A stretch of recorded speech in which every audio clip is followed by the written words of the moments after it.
6, 5, 4, 3, 2, 1.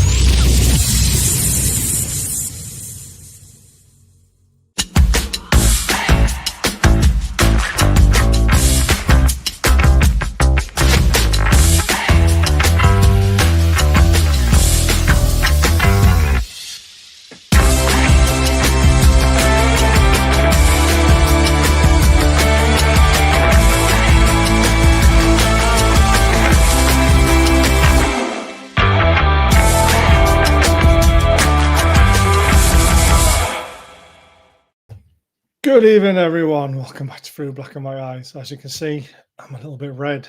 I have just peeled off my Tonali away top. I have sweated a bucket because I played football. I'm not one of these ones who just talk about it. I give it a go as well. It was fun, but I'm going to regret it tomorrow morning, I can tell you that. We'll quickly run through the standard stuff. Welcome to the preview. Our next step in your UEFA Champions League journey against Atletico Club Bilbao. Please like, share, subscribe, hype the show after the show. It's free. Join from 99p if you can. Donate using the super chat, bottom right corner. We obviously want to be able to offer money to charity, to special guests and all that sort of stuff. So please adhere to standard community guidelines, keep comments respectful, and of course enjoy the show. We've got a great debate tonight. It's not just the look ahead, it is also a fans forum tonight as well. We're trying to mix them all in together because obviously we normally do it Wednesday night, but we're playing Wednesday night and I want to enjoy the game. Dan's there. Evening Jules and evening Gary. Everyone's good. Gary, you were a right wind-up merchant last night. Absolutely brilliant. Dan, how are we doing? Good evening, sir. I'm hoping the footy was treated you well. Yeah.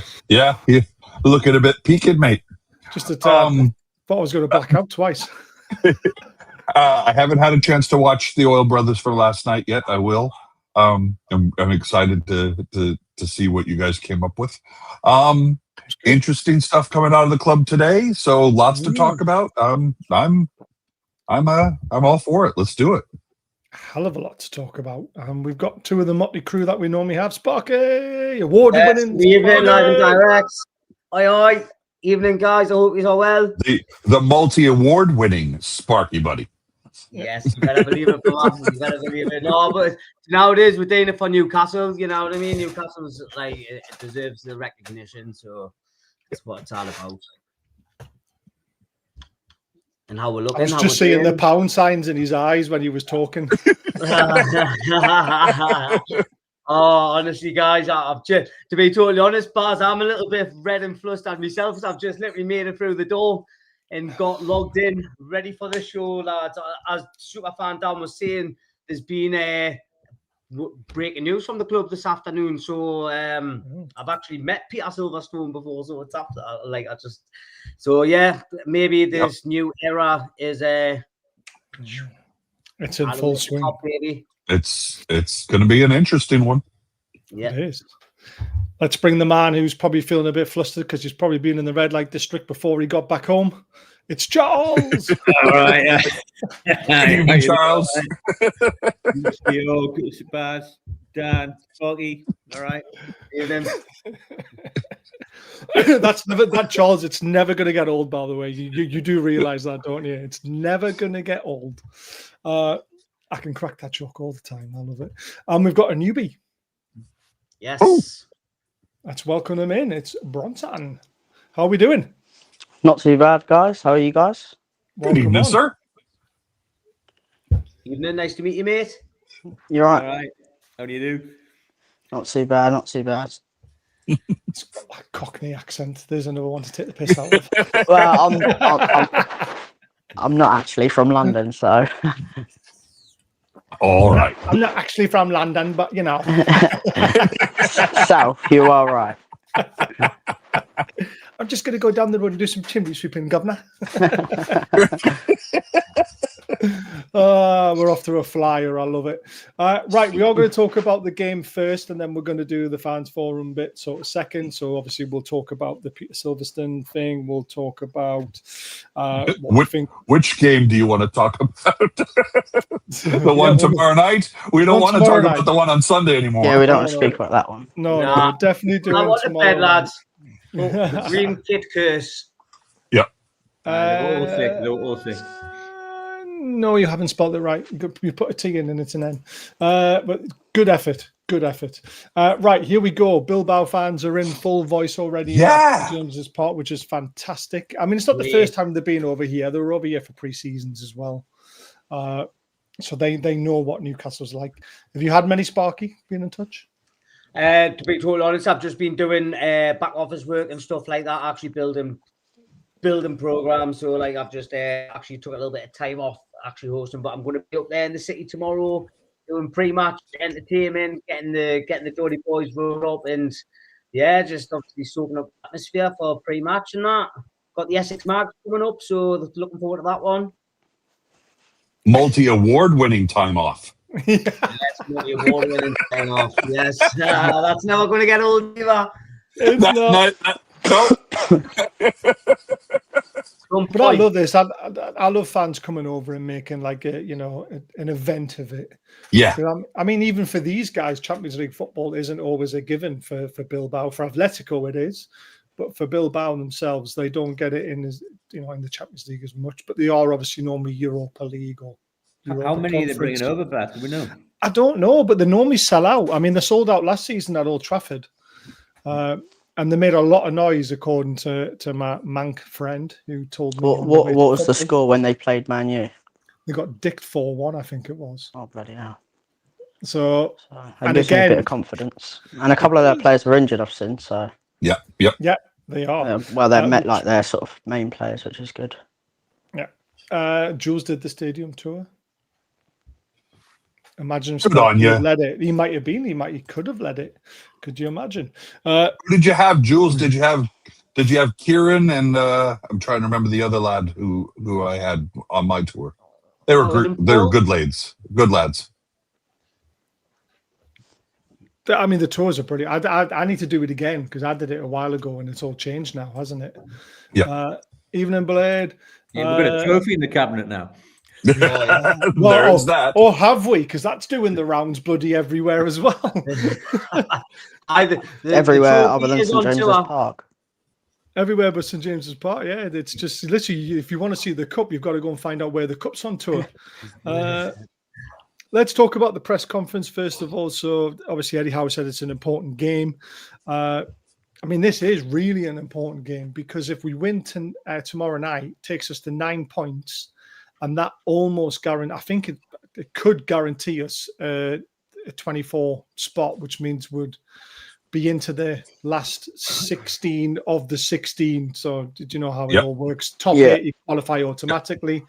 Then there's another 8 that battle it, another 16 battle it out to make it another 8 to make it a last 16 into the proper round thing. So if we win tomorrow night, points, isn't it? Last season was it 11? I think so. I think the way it's gone this season, though, with all the teams, a lot of teams are losing. And I don't know if other teams can catch 9 points potentially with the games they've got left. I mean, I personally think we'll get to 12 because I think we'll beat PSV at home. I was going to say, and we've got another home game after this as well. Yeah, so PSV at home, and then we've got really tough away games. We've got Leverkusen away, PSG. Marseille, and PSG. So maybe 1 point out of them. So I think tomorrow night is very, very important personally. Now, Dan, I called it. Yes, you did. And we talked about that on Sunday. We talked about that on our review show. We for those on the rest of the panel, we Baz and I were talking about the fact that our guys looked leggy, our guys looked lethargic. I mean, all the pundits said it, but we hypothesized, Tonali was out for 3 matches with illness. All of a sudden, Trippier, was out of the side because of illness. Maybe there's a bout of sick going through the dressing room. And what happened today? Eddie said that in his press conference today that he said that several of our guys are are under the weather. So, like Baz said, he called it. We were wondering. Bruno's got it. Apparently, Jacob Murphy's got it. Kieran Trippier's got it at the moment. Sandro's had it. So God knows how many other players have had it. I wonder if that's what Botman. I mean, Botman looked exhausted when he came off. So it could be just and it's. I had something not last Sunday, the Sunday before, where I was in bed all day. So yeah, I know it. It's and it wasn't drink. it wasn't a hangover. I woke up Monday morning and just was devoid of energy. Right. 2 seconds. 2 seconds. Jules and her husband have been up last week to do the tour. Jules has not been well with Dave. They've touched Bruno's shirt and now he's unwell. Oh, for goodness sake. Jules, this is all on you and Dave.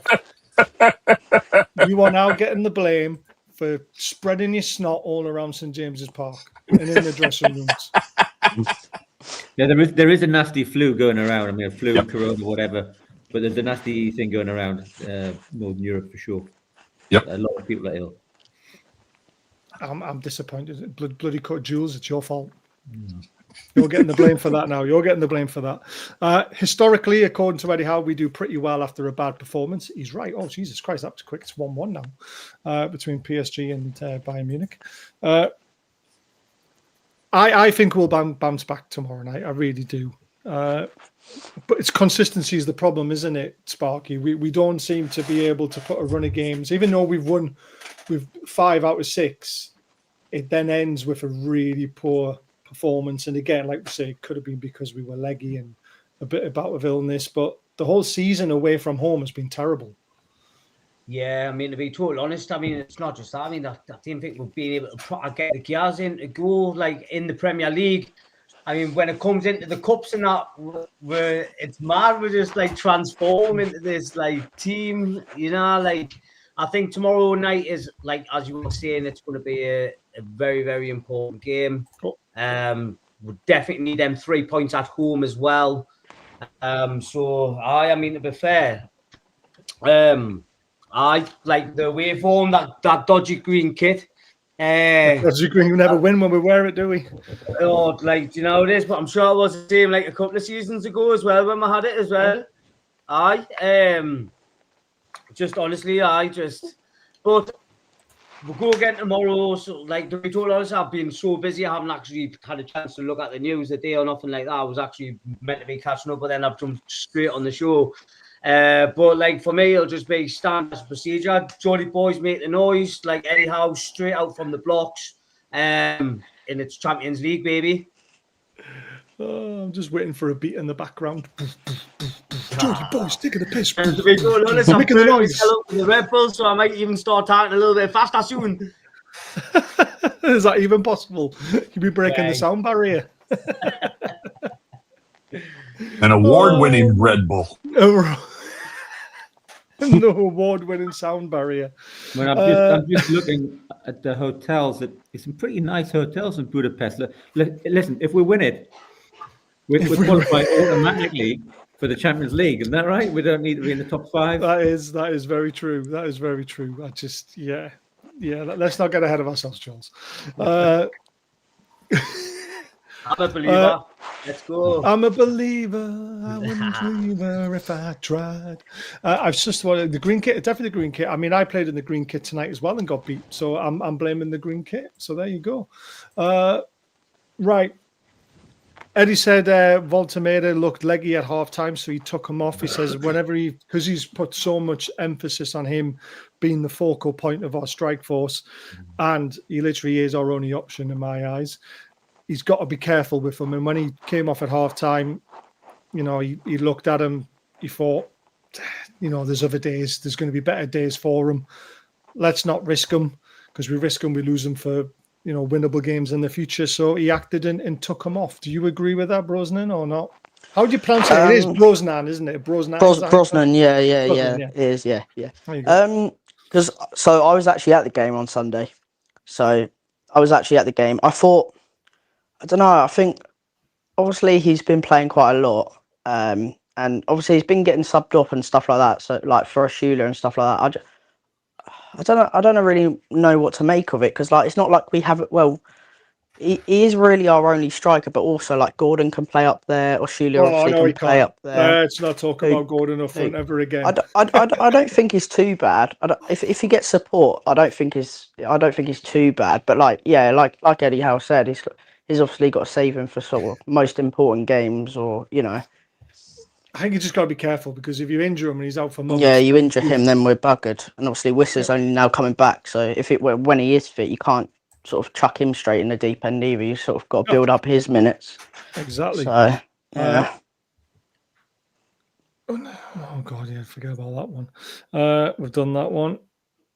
For somebody that in the chat saying he looks leggy all the time. He's probably Yeah, I mean, yeah, he does have that gangly sort of run about him, doesn't he? Where you think, God, he looks knackered, and then suddenly you'd be on the ball and silky touches and. I thought everything. on Sunday, I thought his hold up play was very good. Sort of like I know he didn't do too much sort of other than that, but like when he got the ball, he sort of bounced it back, and he didn't really lose the ball. It's just he didn't really create anything. So yeah, maybe it was sort of tiredness. He doesn't really run in behind anyway. So yeah, it's sort of hard to make of it really. But yeah, so if they're saving him for sort of tomorrow, which I suspect he'll start, and same as Gordon because he come off at half time as well, and we sort of bounce back and get a reaction, I won't be sort of too gutted. But yeah, I know what you're saying. Yeah, he did look very leggy. Yeah. I mean, Gordon in the Champions League is a different Anthony Gordon, isn't it? And yeah, so that's what I mean. I feel you have to start Gordon tomorrow, no matter what, because he's sort of not carried us, but he's been very crucial to our sort of wins and stuff, and how we play in the Champions League. So yeah, 4 goals, isn't it, that he's got? How many? Yeah. 3. 4. Oh, 4. Is it 3? I think. Is it 3? 4. Barcelona. 4. Yeah, 4. Yeah, he scored 2 against USC or whatever you call them, and then Benfica. Yeah, Benfica goal as well. So he's on fire at the moment. So it's very difficult to drop him. But when it's in the Premier League, everyone said Bond should have started on Sunday instead of Gordon, just to freshen things up. But I don't know. Right, this is what SofaScore score the lineup's going to be for Bilbao. I don't think this will be the lineup because we've already had news that both Williamses are out. But they put Williams in. That must have been a late decision. I don't know a lot about Atletico Bilbao these days. I don't really watch a lot of Spanish football. I prefer watching Atletico Madrid because of Diego Simeone, to be honest with you. As a manager, I love him. They do play a 4-2-3-1, which is my favourite formation, which I think Newcastle should play. And I think we will in the future, but not quite yet. But they do have some crucial injuries. Both Williams brothers are out. And Nico Williams, obviously, the man they've tied down to a longer contract and put in a massive release clause because Barcelona were chasing him. It's a big loss for them, for Barcelona, because they really, really wanted him. But does anyone know a lot about Atletico Bilbao on the panel? I mean, you've got like Laporte there, which is like Premier League experience from a couple of years back. Never a fan of him. I know their keeper's quite decent. I know their keeper's all right. He's not too bad. Trying to think who else. I had some decent stats on him. Paredes usually plays in centre mid, doesn't he? Is that the one Paredes I'm thinking of? Don't know if that's the same one. Could be. I mean, do you remember when we talked about Benfica, terrible away from home, terrible coming to England in the Champions League, never really... Murphy wasn't 100. No, he wasn't, but he still managed to score, but it still wasn't the same Murphy that we're used to, was it? So Bilbao this season, currently 11th in La Liga, 1 win in 8. They've lost 5, drawn 2, won 1 recently. Lost 10 of the last 12 away games. 5th lowest scorers in La Liga and lost 2 out of 3 UEFA Champions League games so far. Now, the problem is this was the same sort of similar form in the league with West Ham, and then they turned us over. So we've got to be careful. Charles, listening to those stats, it kind of reminds me of the Benfica game, and we ended up, it was a close game to start with until we scored the first, and then we ran away with the game. I think it's going to be very similar tomorrow night. I think if we score the first goal, I think we win the game. I think the first goal is very, very crucial. Yes, I don't think we really should be winning this. As simple as that. You know, we are a top end Premier League team. You know, top 7 or 8. I know the table doesn't show it, but we have more than enough to beat this team. So there's really no excuses. None. I think does it all depend on who we start though? This is the thing. It all depends who's 100% fit, and you know. Yeah, I mean they'll be worried about us. But yeah, especially with their missing with the players that is trying to raise what happened on Sunday out of my head. I think we all are. You know, typically in the past when we've done something like that, there's been a reaction. Yep. Yeah. So I would expect there to be a reaction tomorrow. Yeah. I didn't have a chance to do the team myself, what I think it'll be. So I've gone off SofaScore, and again, I don't think this will be the team that starts, to be honest with you. I think Gordon will be in for Barnes. I think Murphy, if he's under the weather, I think Alanga might start in front of him. Or Barnes might start in front of him, unless he uses him as an impact sub again, like he did against Benfica. I don't think Joe Linton starts. I think Ramsey comes in for him. Bruno, there's a question mark over him, so he might start Miley. In the back line, depending on how Botman's recovered from the weekend, you might see Shaw come in there instead. I wouldn't mind seeing Shaw in there, to be fair. Like, I would have personally started Shaw on Sunday. Ooh. I wouldn't have disagreed. The only reason why I say that is because he come in Wednesday, absolutely brilliant. Obviously, Botman didn't play because of his staples. I don't think you sort of throw him straight in. Maybe start Fabian Schär, bring him off after 60, then put Botman on. I think throwing Botman in at the start, I think that was a bad call personally. And you sort of saw it as well personally. I think, I don't know, just he didn't seem 100%, if you know what I mean. I don't know if any of you guys agree or. I agree with you, Brosnan. I thought the same. Yeah, but he'll be desperate to play because he wants to play in the Dutch team. You know, he's never been selected. Yeah. He keeps getting injured at the worst possible time. Yeah. He's desperate to get in the Dutch squad. It's a tough one. And the reason why I say that is because Shaw played most of the game on the Wednesday night. I think that's the reason why he didn't start at the weekend. That's what I was going to say. I was going to say, like, start him, bring him off after 50, 60 minutes, and then put Botman on sort of, so he's then had a bit of recovery time and, you know, a bit of rest. So, but I think starting Botman was a bad call. I think that's what cost us, to be honest. Or not just that, but yeah. Oh, there are lots of things that I think cost us on Sunday. Oh, definitely. Again, yeah. let's put that one out of our minds. Yeah. I agree. For me, I would start Schär on tomorrow. He's had a little, well, not a whole lot of rest because that defense on Sunday. Shit, I said let's stop talking about it, but I can't stop talking about it because there was so many different players played. I mean, we played 4 different players at right back. You know, because we had to keep changing formation because of people who have been taken out. So I think going into this match, I think you give Botman a little bit more time to recover from. He may not have had a concussion, but you know he got banged up with that goal on Sunday. Was it Sunday? Yeah. Yeah. You know, at halftime. So I think, I don't have a problem with that. And I agree. Gordon is going to start. That's a given.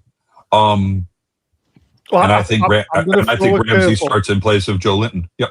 Go ahead. I'll throw a curveball at you for the defense. Dambert needs a rest. Do we agree? Okay. So would you start Chow at right back, Trippier at left back, and then put Shaw and Botman in the centre? That's Food a for tough- thought. I'm glad you didn't say Kraft. Trippier can play a left back. Trippier's played left back for England Yeah. and done a great job. Yeah. And then you've obviously got Lewis Hall potentially coming back. You could then maybe bring him on for the 60, 70th minute mark. Put Trippier back at right back, take Botman off, and then put Chow back at that centre back. And give That's what I Dan didn't Burn a bit of understand rest. That's what I didn't understand on Sunday. Lewis Hall's coming back from injury. I don't know whether he's fully fit enough. Well, he's fit enough to be on the bench. I don't know why you sort of maybe 10 minutes bring him on just so he's sort of got a bit of legs, or well, like sort of warmed up, sort of thing. I think it was one of those games he didn't want to risk him. Yeah, that's I sort of think he fair put him enough on the as well. bench to give a bit of a lift. I think maybe we kick up the backside for Dan Burn to perform better. Yeah. There's always the psychological side of things. But that's a curveball for you guys. I mean, Chow can play right back. We know Trippier is more than capable of playing left back. It takes Dan Burn out of the firing line because he's started every single game. And then you've still got the Botman and Shaw, who are very familiar together, as we know. And then again, there's always a way of switching it around later on if you need to. You can bring Dan Burn on potentially at, after 67 I think you're more likely to see Botman and Chow in the middle, and then Hall on the left, Hall at left back. It's just an idea. Yeah. For starting the game, I don't think We've got so Hall many won't options, start the though. game. We never used to have so many options. Yeah. Yeah, that's a good thing. I mean, it's a headache for Eddie Howe. Yeah, exactly. Evening, Jay. I hope you're well. Sorry, Dan, you were also talking about J7. He's going to come out. I think J7 will be on the bench and Jacob Ramsey or Lewis Miley will start, but I think it's Ramsey. I think he has shown that he can start, and that he gives us the ball carrying midfielder that we need, so that if Bruno isn't starting, if we've got a Miley, that gets Tonali the ability to move forward. Tonali and Ramsey moving forward with Miley sitting. So I hate to say that Eddie's spoiled for choice because we've got some notable absences, but at the same time he does have the ability to switch things around. The only places he doesn't are at the 9 where Big Nick is and at left back. But maybe Lewis Hall is actually more fit than we expect him to be, and maybe he starts. It's interesting. We're at home, so that gives us another bit of mental advantage, because we'll have 50,000 12th men, in the stadium. So I'm feeling positive about it. Yeah, me too. I mean, I wish I could pronounce all these names, but Johan Sanchez, Yuri Berchiti, Urani Ugilis, Bennett Prados, Yuri Alvarez, Moran Sunaji, Inigo Leko, I think that's how you pronounce it, and Iniak Williamson also absent along with Nico Williams. That's how many players have got injured. 1, 2, 3, 4, 5, 6, 7, 8, 9 absent players. They've got a hell of a squad if they got 9 players and still manage to fit a team. Yeah, well, I mean, it all depends on the quality, though, doesn't it? That's the thing.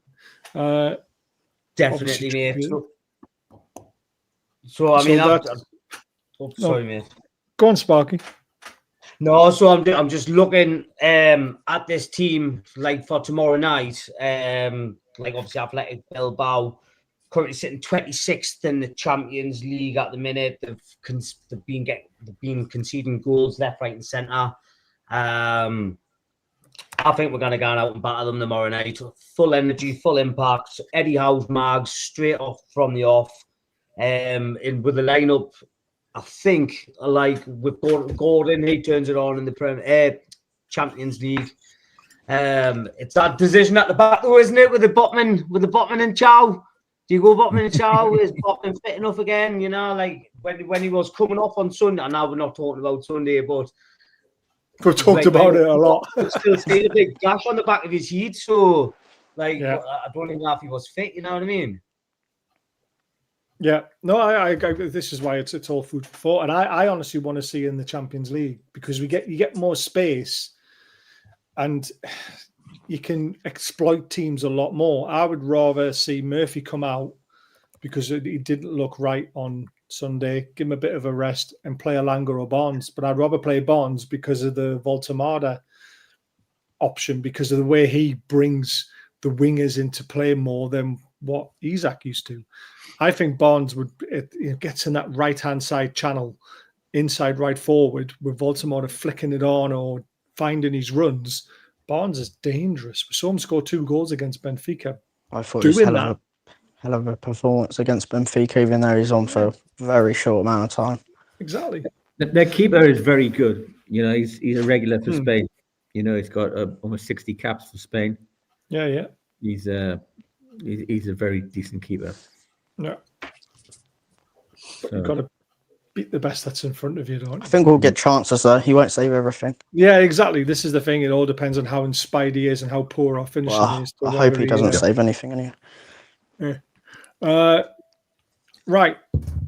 What do we think the score is going to be then? Let's go around the houses, start with Dan and go around. I'm going to go conservative and say 2-0. Ooh. Sparky? I'm going Eddie Howe, turn it on in the Champions League as per usual, 4-0 at home to a very weak Bilbao squad. Charles? Go to the middle, I'll go 3-0. Oh, that was my prediction, but I don't want to go the same. No, you give No, I don't want.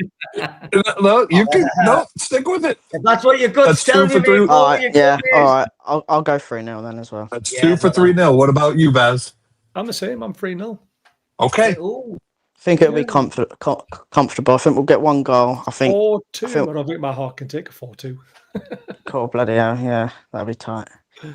I think we'll get a goal before half time. I think it'll be tight, and then we'll run away with it at the end. Mogul's going 0-0. Come on, Mogul. Come on, Blade. Come I on, won't see James's Park. Maybe it's because every time he's put a big one in, we've got beat. So maybe he's trying to do the reverse psychology and go. The reverse psychology. Yeah. Gary's going 3-1. Can we see There Ramsdale? we go. Just kidding. Can we see Ramsdale? Yes. Well, there's the next topic that we're going to talk about. Is it time for Nick Pope to be taken out the firing line? Now, we have a great defensive record this season, and Pope has been a big part of that, especially the amount of clean sheets he kept. Is it 5 or 6? I think it's 5. 6. Yeah, 5. But he has made a few mistakes, but he also keeps us in games that maybe other keepers might not make the save. So you've got to weigh it up sometimes, and you've got to get the balance right. Ramsdale's put a lot of pressure on him after that performance against Spurs in the Carabao Cup. I thought Ramsdale was excellent. I'm not going to tell you what I would do yet. I'm going to go around the houses, and we're going to go down. What are your thoughts on that situation, Pope or Ramsdale? I think Nick Pope needs a rest. I think he needs a rest as well. And Ramsdale did himself no shame against Spurs, as you said. So for me, I think try and wipe off as much of the muck that we got on us on Sunday. And I say, I think it's time that Ramsdale gets a shot. Yeah. Sparky? So, I mean, obviously the other night Ramsdale had not the other night, but obviously last week he had an absolute he had a cracking game in goal, didn't he? He was super, and actually after watching the highlights as well, like actually when you look at some of the saves that he actually made, he actually like prevented like really really good chances at the same time and getting them in the. And when it was palming it off, like actually getting into space where like no one could actually get the rebound. Where Pope, I don't know why he keeps on like trying to punch it, you know, when he's got hands to catch it. So I mean, it is a big night in the Champions League. I'm gonna say Pope remains. That's an interesting. I mean, I wouldn't go against that either, to be honest with you. To be fair, me neither. It's such a juggling one, isn't it, Charles? It is. No, I think you're looking for an opportunity. Probably Eddie is looking for an opportunity to give him a chance. Now is it? Now is the moment to give him. Let's He see what he likes Pope as well, though, doesn't he? He's a big fan of him. he does. Yeah. But Ramsdale's the future for me. But we haven't even bought him. He's only on loan. This is the thing. Do we make it permanently? If it's going to be a. You got to let him see how he performed. Listen, he was. Most of the Arsenal fans you talk to are pretty upset that they sold him. They think it was a mistake. Mm. There's a decent keeper there for sure, and it definitely gives us another dimension. Yeah. I hope that's bullshit, to be honest with you. I mean, right, I'm going to say this again on Sunday. Whether people think Pope should have caught the ball or not, he actually got a clean punch on it, and he punched it out to the 35 yards away. Now, whether you think he should have caught it and it doesn't happen, there's still so much time for the defence to get out and block that shot. And that's where we were poor yesterday, because it was a good punch and the shot should have been stopped. It's as simple as that. And I don't mind if a goalkeeper is punching the ball, as long as the team knows beforehand, right, guys, if I get an option when I'm coming in between players and I feel that I might not be able to catch it, I am going to punch it. And the whole team are aware of it, so they get out and get in front and try and get onto that second ball. So there's no harm in punching the ball, especially when you get a really good connection on it. It's when you punch it and it goes the other way, that's when you want to be worried. Bronson, your ideas on the Ramsdale? Personally, I would stick with Pope. The only reason why I'd say that is because if you chuck Ramsdale in, but then put so if you put Ramsdale in and put Botman in, Pope can then argue, well, he wasn't great the other day. He needs a rest. Why am I getting a rest, but he's not, for example? Like you said earlier, Pope keeps us in a lot of games. I think maybe if it was sort of a weaker team in terms of they're a lot lower than sort of Athletic are, then maybe give Ramsdale a chance. Just because obviously he's only really played in the Carabao Cup. So obviously it's not like Eddie Howe doesn't trust him, because he wouldn't have played him. But yeah, personally, I'd keep Pope in. He didn't have a great game Sunday, but we've seen what he can do. He's not gonna have a bad game every game. He keeps us in a lot of games. So yeah, personally, I would keep Pope in. I don't think he had that bad of a game on Sunday, but I think Ramsdale had an excellent game. Yeah, possibly. That's what I'm sort of comparing to. Yeah, possibly. Yeah. Now, apparently, the reason why they punch the ball more now is because of the new ball. So apparently, there's a podcast out there where Pope did, and he talked about the ball being the issue, trying to catch it. So there must be something in it. I mean, don't get me wrong, a ball's a ball, but remember when the World Cup ball came in once and it used to fly around all over the place? Yep. This could be the reason why they're punching it more. But it's a tendency, yeah. I mean, we saw that with Paqueta's goal. I mean, a lot of people haven't alluded to this, and it drives me nuts. Oh, Pope should have saved it. But if you watch the ball, it died right at the last minute. It was a knuckler. Yep. Yeah, and it went right under his gloves. And it was like he had it, and it... Yeah, I was at the game, and it took for ages to go in. Like, it took so long to go in. It didn't some of them are rockets, but it felt like it took so long to go in. Like, everyone was just waiting for it to go in. So weird.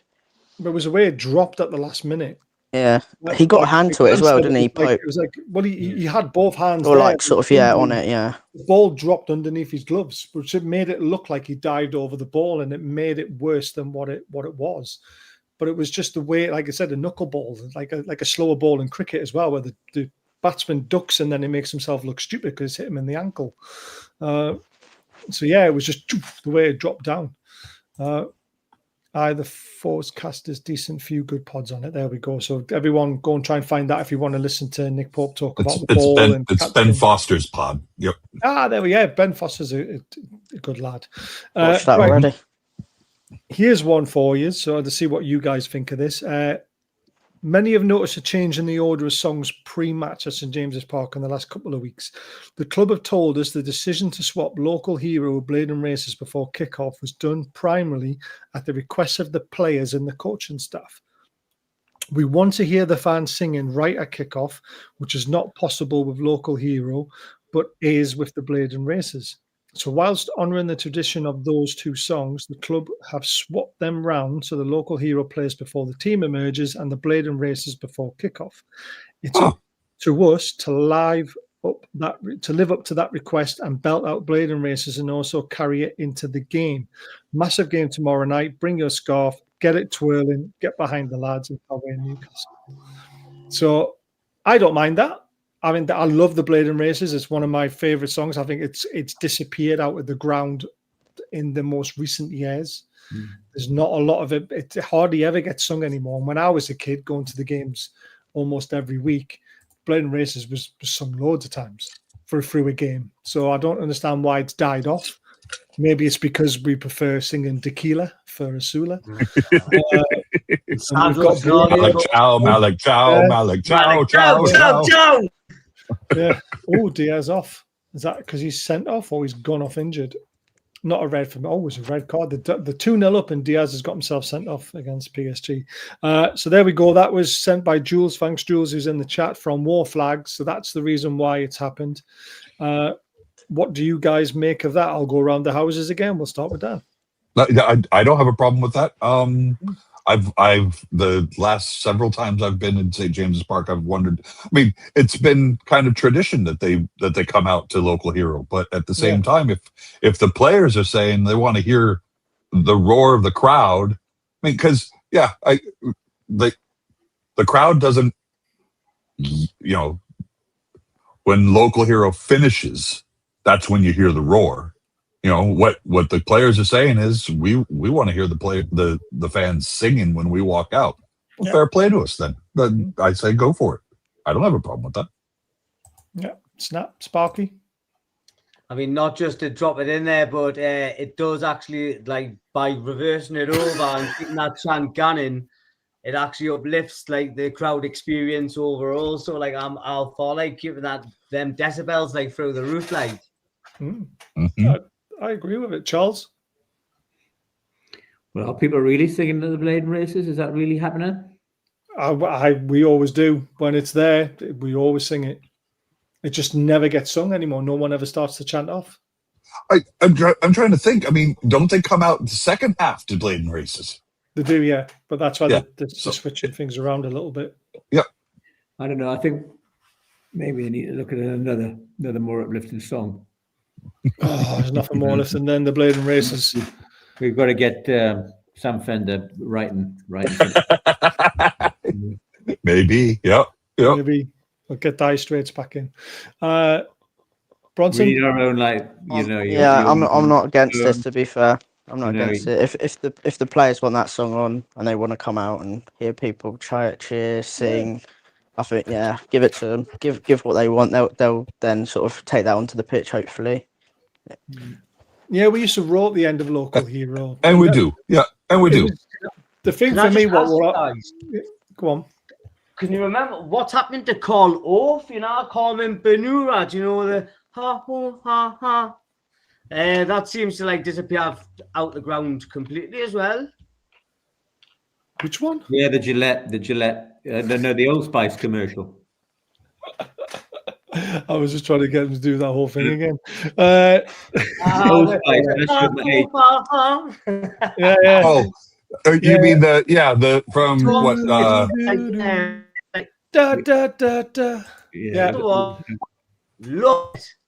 you're probably going to be of a certain age to remember it was the Old Spice advert. Yeah. The bit I miss the most is the guy at the end who used to always say, I think he was on the radio, one of you said, enjoy the game. Enjoy the game. Let the best team win. And we all know who that is. And that's gone as well. I used to love that. He always shouts enjoy the game. It doesn't say the last bit. No, he doesn't say it anymore, does it? It's just like, come on. Get it said.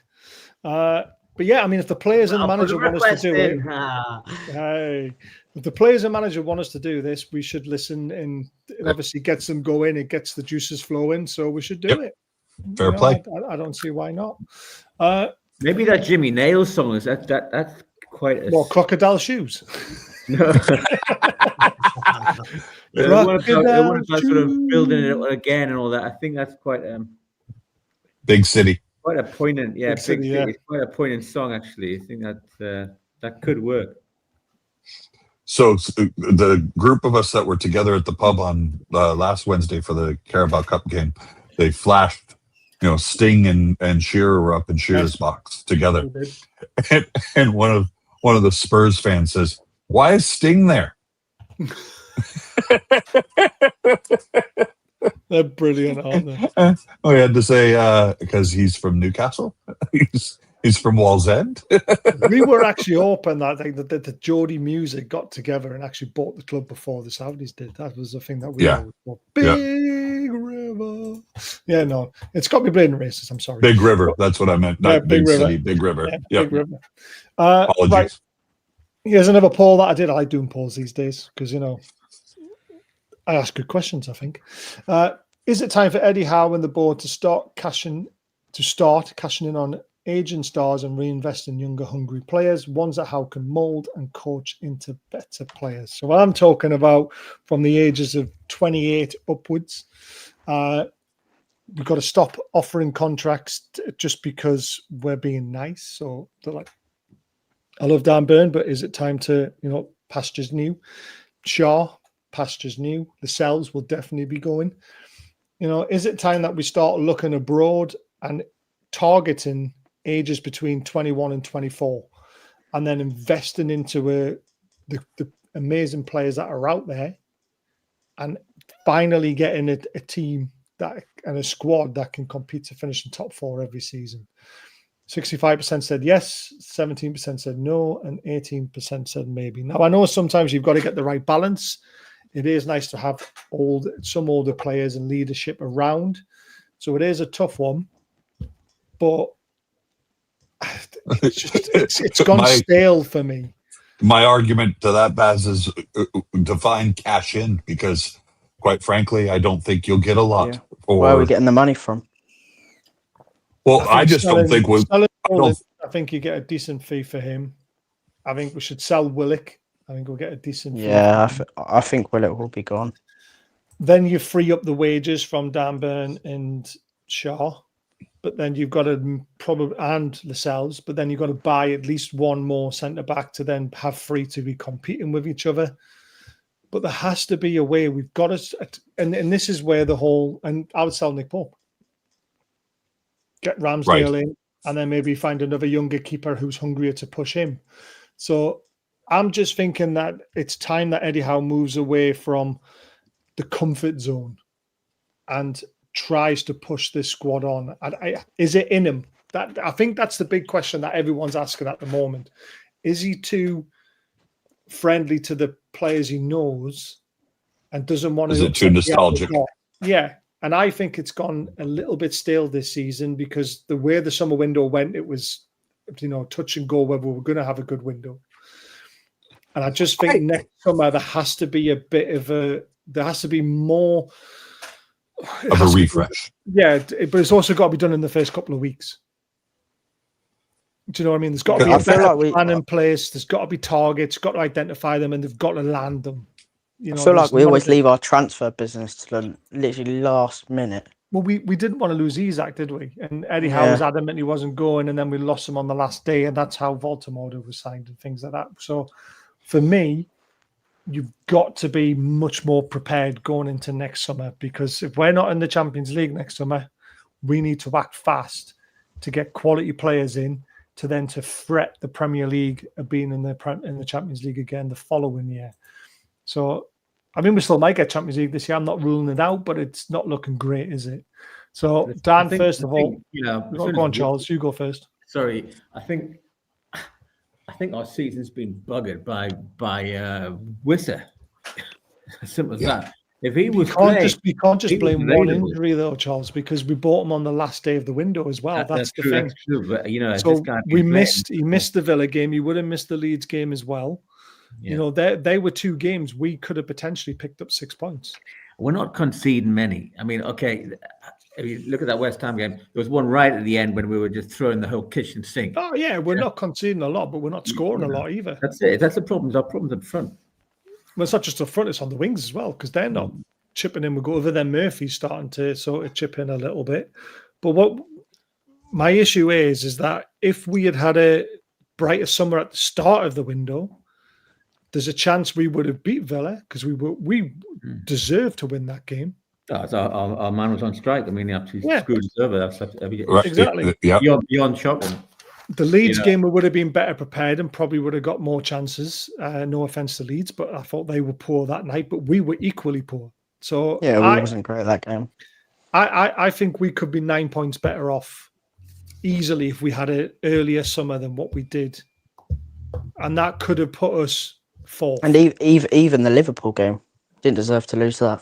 Exactly. We could have got a point there or even beat them. So, yeah, a point. We were the better team. I would have been happy with a point, especially after going down to 10 men. We've played well. To be honest, we haven't played badly in almost any game. It was just this West Ham game. So let's just hope it was an aberration. The lads were sick, and let's move on. Hopefully, because I don't think we've played that badly. We haven't. But we still. Just imagine if we bought Voltemada in the first 2 weeks, how much more you would have been up to speed. And if we bought Wisser in the first couple of weeks, we might not have had this issue with his knee, and we would have been able to look after him better. I don't know. He's back training now, isn't he? I see a picture of him on the grass now. We could say shoulda, woulda. We could say shoulda, woulda, coulda, Baz. But at the same time, we offered 35 million for him. Brentford moved the goalposts. We were intending not to lose Isak, and he was determined to go. And in terms of replacing our aging players, we didn't do too poorly. I mean, we got Malik Chow, we got Jacob Ramsey. We did. I was questioning why we were buying a 29-year-old forward. We got Voltemada for that matter. It was a piss poor summer for us. We all know that. But I think that also comes into play with the changes in the boardroom. We spent all summer waiting for a director of football. We spent all summer waiting for a CEO to be named. We got both of those guys now, and now we've got Silverstone leaving. We've got another person leaving, Dominica O'Neill, who's I don't know if that's the HR manager or whatnot. I'm trying to remember what the title was, but Hopkinson is making some changes. They announced Ross Wilson. Ross Wilson has got an assistant that he's brought in. So we're starting to see a lot of changes. I'm just hoping that this isn't a building year all over. I mean, in the boardroom, that's one thing. But on the playing side, I think I agree with Charles. We've been hamstrung by the fact that we're not scoring as many goals as we have in the past. For whatever reason, Anthony Gordon is not producing in the league like he is in the Champions League. We're not getting the same output that we got last year out of Murphy. We are getting output, but just not to the extent that we were last season.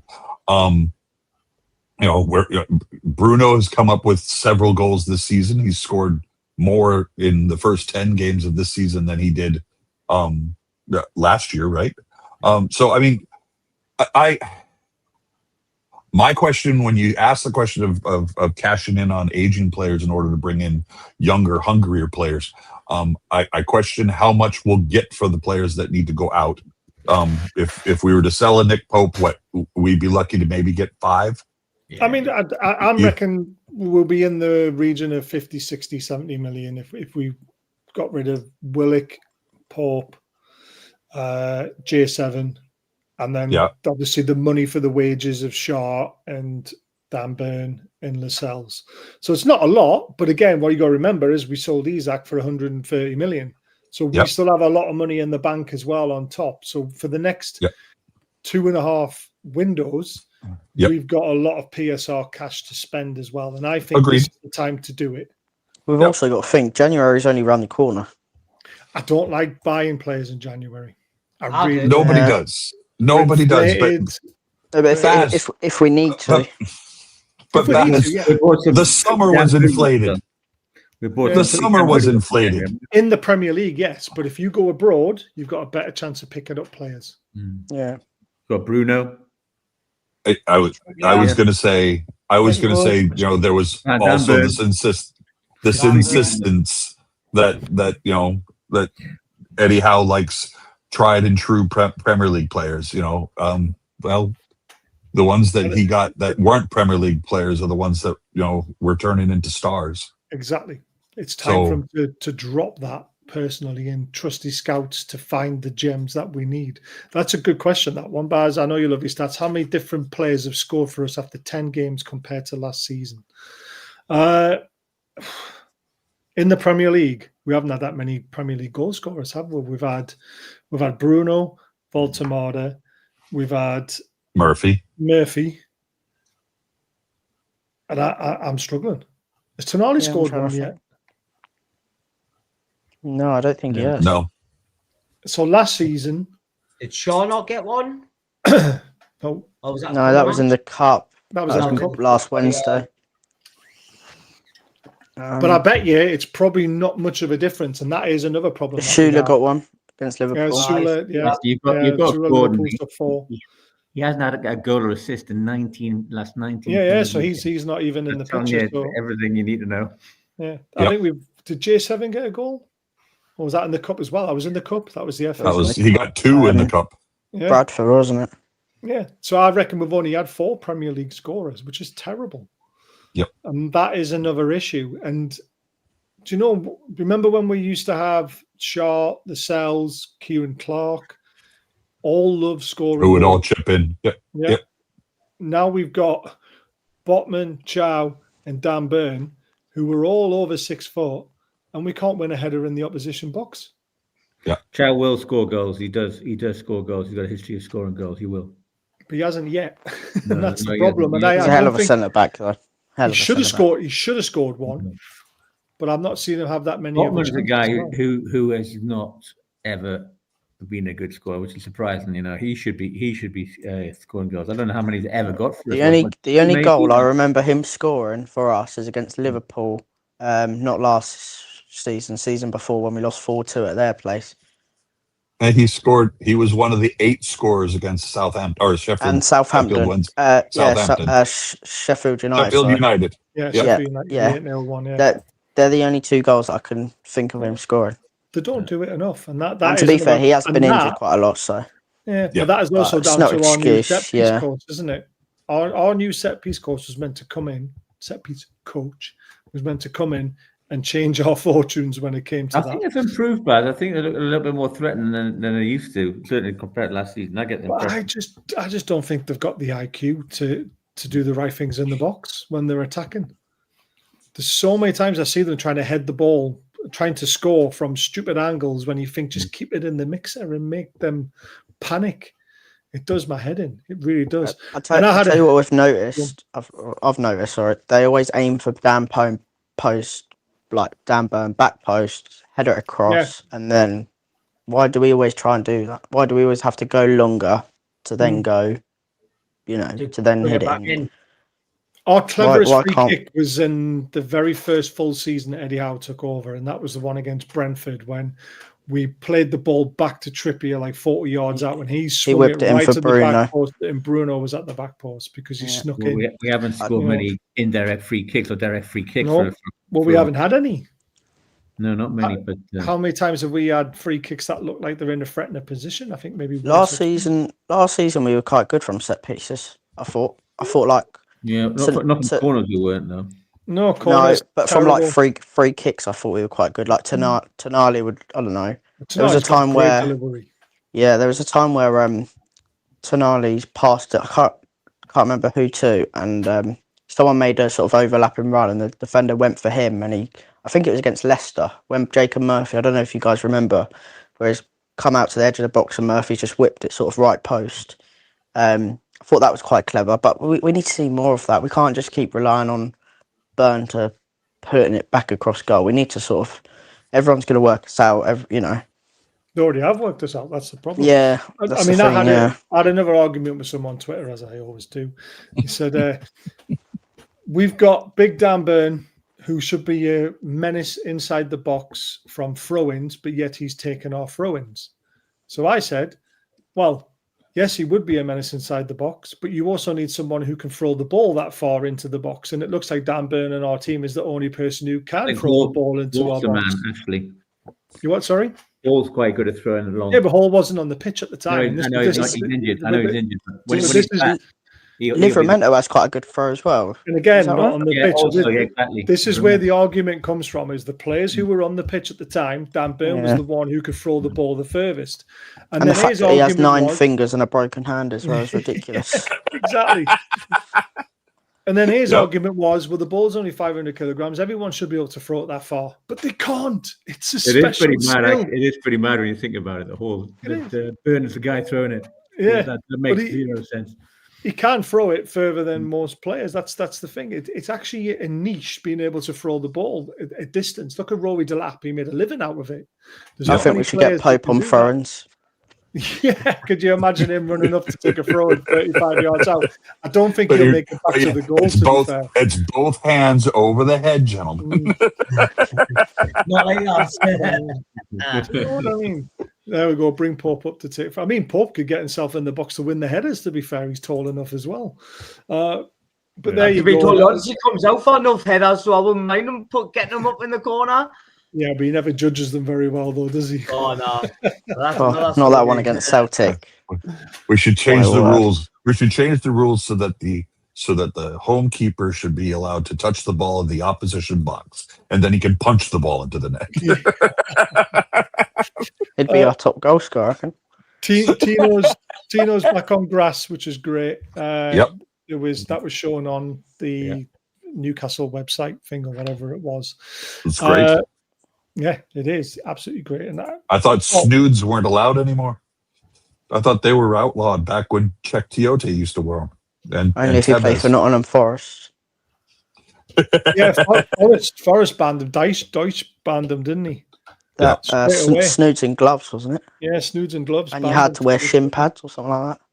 Yeah. Personally, the shin pad rule is ridiculous. Everyone should wear proper shin pads, and this is why we get more injuries and people rolling around on the floor hurting themselves. And rant over. Right. Thank you, everyone. My little last say is we win or lose, we stand together. Now, this was epitomized in the press conference today. I don't know if you listened to the whole press conference. I almost got through the whole thing, then I had to go and play football. But Eddie Howe was asked a question about, is it the players' fault and all this sort of stuff that we lost against West Ham? And he said, well, I put myself in that bracket as well because I'm the manager of this football club. So if they perform poorly, I've also got to look at myself. So, everyone says Eddie Howe's. There's loads of these Eddie Howe groups. I've been arguing with them online as well. I need to stop I can't stand them. Oh, God. I need to stop it. People I've actually blocked a couple because if not, I will go on one. And a lot of them, and I hate to say this, but they're from Saudi Arabia.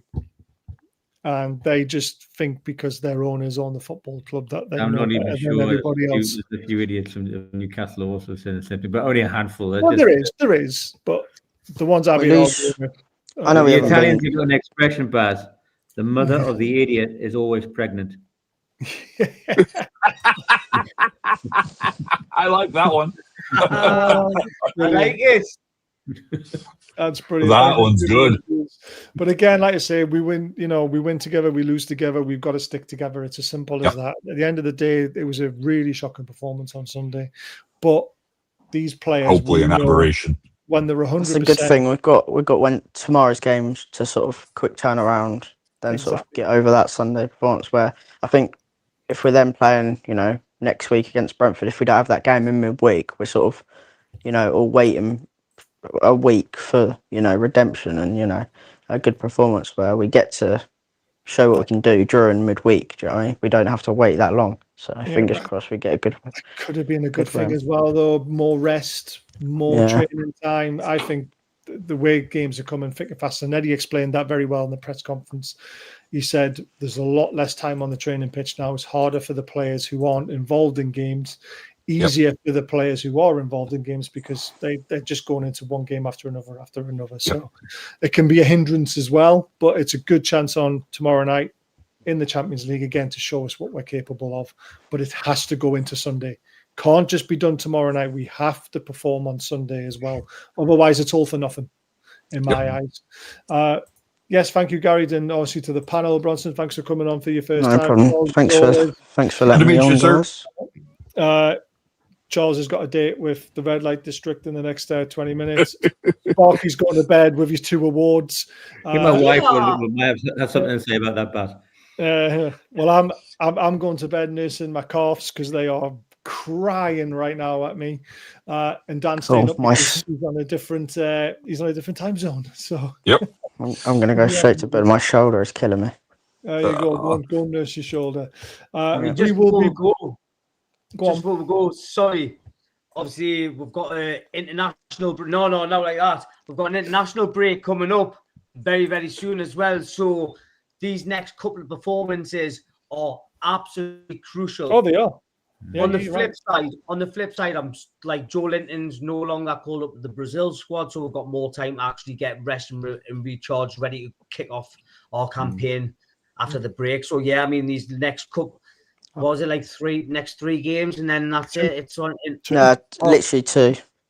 But tomorrow night and Sunday. That's it. Tomorrow night and Sunday. Yeah, I thought we'll play again on midweek, guys. Our first game back to City at home. Yeah, first game back after the international break, Man City. Sorry, and I will be going to that one. Can't wait. Enjoy it. It's not a great game to be getting into. To all you, Eddie, just add us on Facebook. I'll meet you, mate. Yeah, all right. Yeah, sounds good. Is your Sparky Buddy, it's called? I'll get Baz to send me it. You're spot on, mate. Yeah, I'll be up there. I'm up there for a couple of nights. So. Oh shit. Oh. Right, to all you Eddie. You're all right, Sparky. Yeah, to all the Eddie out people, there you go.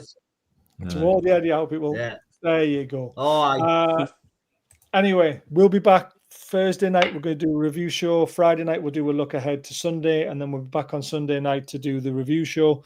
I think next year we'll be more consistent doing shows through the week because I think I'm going on to days only, which will be exciting. But tune in on Thursday. I'll be doing most of my tweets on Wednesday. I always get hyped up when the game's on, so you'll see a lot of tweets from me. But thanks to everyone on the panel. Enjoy the rest of your evening, and I really need to have a shower. Take care, guys. Ta-da. Cheers, guys. Thank you. Night.